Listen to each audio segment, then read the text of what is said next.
আসসালামু আলাইকুম ওয়া রাহমাতুল্লাহি ওয়া বারাকাতুহু। কেমন আছো? এখানে কি করতেছো? ফোন টিপতেছো? চলেন সামনে যাই। ভাই তোমরা কি করে এই জায়গায়? বয়ে রয়েছি তোমার লেগে তো আজকে বলে সামনে যাত্রাপালা আছে। যাইবা না? আজকে কিন্তু last date। আজকে একটু যা লাগবে না? চালাইবো। তাহলে বয়ে এখানে গল্প করি কিছুক্ষণ পরে যাই, সময় তো অনেক আছে। কি অবস্থা? এখন চলো যাই, মনে হয় শুরু হয়ে যাবো। চলো। আসসালামু আলাইকুম ওয়া রাহমাতুল্লাহি ওয়া বারাকাতুহু। ওয়ালাইকুম সালাম। ভাই কেমন আছেন? ভালো আছি ভাই। আপনারা কেমন আছেন? জি আলহামদুলিল্লাহ। আপনাকে যদি কোনো লোক আপনাকে বলে যে আসসালামু আলাইকুম ওয়া রাহমাতুল্লাহি ওয়া বারাকাতুহু, ভাই কেমন আছেন? তাহলে আল্লাহর নামে শুকরিয়া আদায় করতে হয়, বলা লাগে আলহামদুলিল্লাহ। জি তোমরা কোথায় ইনশাআল্লাহ গেছেন? চেষ্টা এত করব।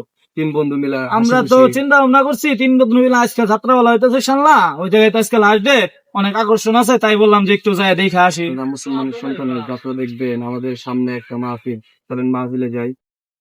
আচ্ছা ভাইয়া, আপনি তো ভালো কথাই বলছেন, তাহলে ইনশাল্লাহ চলেন আমরা আজকে তাহলে মাহফিলের ওইদিকে রওনা দিই। চলেন যাই তাহলে। জি ইনশাল্লাহ চলেন, আজকে থেকে ইনশাল্লাহ ভালো হয়ে যাব, আর এইসব কাম কাজ করা যাবে না।